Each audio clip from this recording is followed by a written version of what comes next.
Et je suis ici à Understanding Risk Afrique de l'Ouest et centrale, à Abidjan, avec Rafatou Fofana, hydrologue et spécialiste en gestion intégrée des ressources en eau pour l'autorité du bassin de la Volta.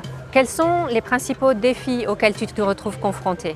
Effectivement, dans la gestion intégrée des ressources en eau qui prend en compte tous les aspects liés à l'eau et des écosystèmes y afférents, nous remarquons que toujours les pays continuent, les acteurs continuent de faire une gestion sectorielle. Malgré l'existence d'un organisme qui est censé gérer de façon concertée les préoccupations à l'intérieur du bassin. Quelles sont les difficultés pour obtenir ces consensus? Sur quels thèmes avez-vous des difficultés pour obtenir des consensus, par exemple? En fait, on a l'impression qu'il y a une volonté politique parce que tous les pays ont adhéré à la création de l'institution depuis 2007. Oui. Ça fait plus de 10 ans, mais on n'a pas un partage systématique des données.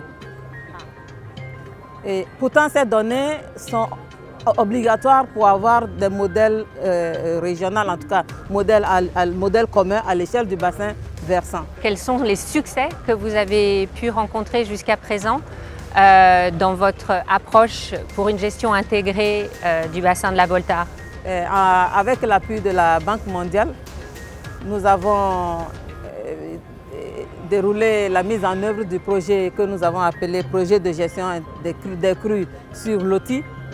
Et son histoire, c'est que ça a commencé par le bassin de la Volta Blanche, au nord du Bénin, la portion ghanéenne.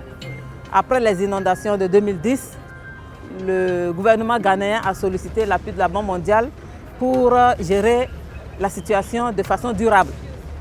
Et un modèle a été mis en œuvre avec la contribution de la participation de tous les acteurs qui interviennent dans la gestion des inondations au Ghana. Donc tu as trouvé ici à Understanding Risk des sujets qui pourront être applicables dans la gestion intégrée à l'échelle d'un bassin versant. Absolument. Gestion de l'eau. Merci beaucoup Rafatou.